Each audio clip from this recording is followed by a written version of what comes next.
Hi friends, welcome back to our channel Sindhu creative things. ఈరోజు గుత్తి వంకాయ కూర ఎలా చేయాలో నేను మీతో షేర్ చేసుకుంటానండి. దానికి కావాల్సిన ఇంగ్రీడియంట్స్ చూద్దాము. ఫ్రెష్గా ఉన్న వంకాయలు తీసుకున్నానండి.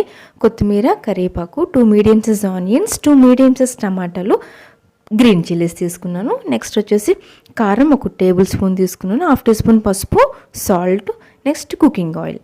నేను దీనికి గరం మసాలా వేస్తున్నానండి. చూడండి ఒకసారి ఏమేమి వేస్తున్నాను.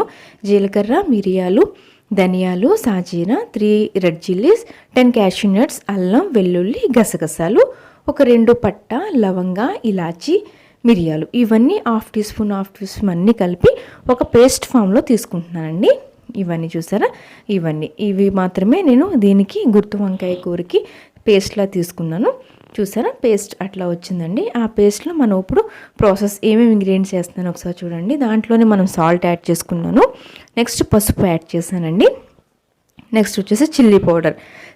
ఈ పేస్ట్లోనే మనం ఈ ఇంగ్రీడియంట్స్ అన్నీ కలిపి కొంచెం ఆయిల్ యాడ్ చేసి మిక్స్ చేసుకున్నామండి. ఇప్పుడు వంకాయల్ని నేను ఎలా కట్ చేసుకున్నాను చూసారా, లోపలంతా క్లీన్ చేసుకుని నీట్గా కట్ చేసుకుని ఇప్పుడు దాంట్లోకి మనం స్టఫ్ చేసుకోవాలండి. ఇదిగో ఇట్లా స్టఫ్ చేసుకోవాలండి. మనం కలిపిన మసాలా ఉంది కదా, అదంతా లోపలికి వెళ్ళే వరకు స్టఫ్ చేసుకున్నాక నెక్స్ట్ ప్రాసెస్, ఇప్పుడు ఆయిల్ వేసాను, కడాయిలో హీట్ అయింది. Onion, green chillies, curry leaves అవన్నీ కలిపి ఫ్రై చేస్తాను. కొంచెం మగ్గిన తర్వాత టమాటా యాడ్ చేశానండి. టమాటా కూడా మనకి గ్రేవీలా వచ్చేయాలి కాబట్టి.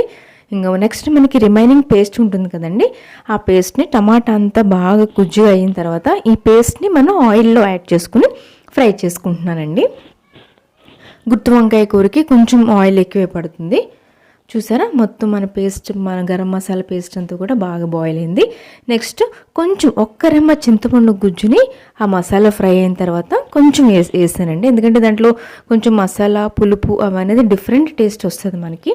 నెక్స్ట్ అది బాగా ఫ్రై అయిన తర్వాత మనం పెట్టుకున్నాం కదండి, మసాలా పెట్టుకున్న బ్రింజల్స్ ఉన్నాయి కదా వంకాయలు, వాటిని ఒక్కొక్కరిగా మనం సిమ్లో పెట్టుకుని నీట్గా వేసుకున్న తర్వాత మనం లిడ్ పెట్టి క్లోజ్ చేసేసుకుందామండి. ఇది సిమ్లోనే కుక్ అవ్వాలి.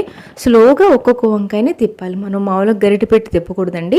ఒక్కొక్క వంకాయని ఒక్కొక్క వైపు తిప్పుతూ మనకి ఈ కర్రీ అయితే రెడీ అయిపోతుంది.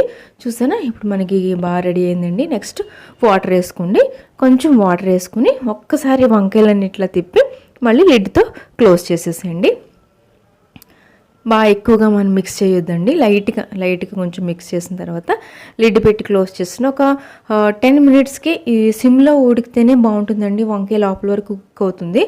సిమ్లో పెట్టి ఒక 10 మినిట్స్ కుక్ అయిన తర్వాత చూడండి, 10 మినిట్స్ తర్వాత నేను తీస్తున్నాను. మనకి బాగా కుక్ అయిపోయింది. చూసారా, బాయిల్ అయిపోయింది. వంకాయ కూడా కలర్ చేంజ్ అయిందండి. ఇప్పుడు మనం వేరే సర్వింగ్ డిష్లోకి సర్వ్ చేసుకుందాం. చూసారా, మన వేడి గుత్తి వంకాయ కూర రెడీ అయిపోయింది.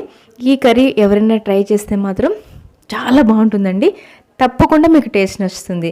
ఈ కర్రీ ఒకసారి ట్రై చేసి చూడండి ఎలా వచ్చిందో. నేను ఇంకా మీకు యూస్ఫుల్ అయిన వీడియోస్ మీకు అందిస్తానండి. చాలా సింపుల్గా, ఈజీగా, తక్కువ టైంలో చాలా టేస్టీ అయిన కర్రీస్ మీకు నేను ఇంకా ముందు వీడియోలో అందిస్తాను. ఓకేనండి, థ్యాంక్ యూ. నా వీడియో మీకు నచ్చినట్లయితే ప్లీజ్ ఛానల్ని సబ్స్క్రైబ్ చేసుకోండి, లైక్ మీ ఫ్యామిలీ మెంబర్స్ అందరికీ షేర్ చేయండి నా ఛానల్ని. Thank you for watching this video అండి. బాయ్.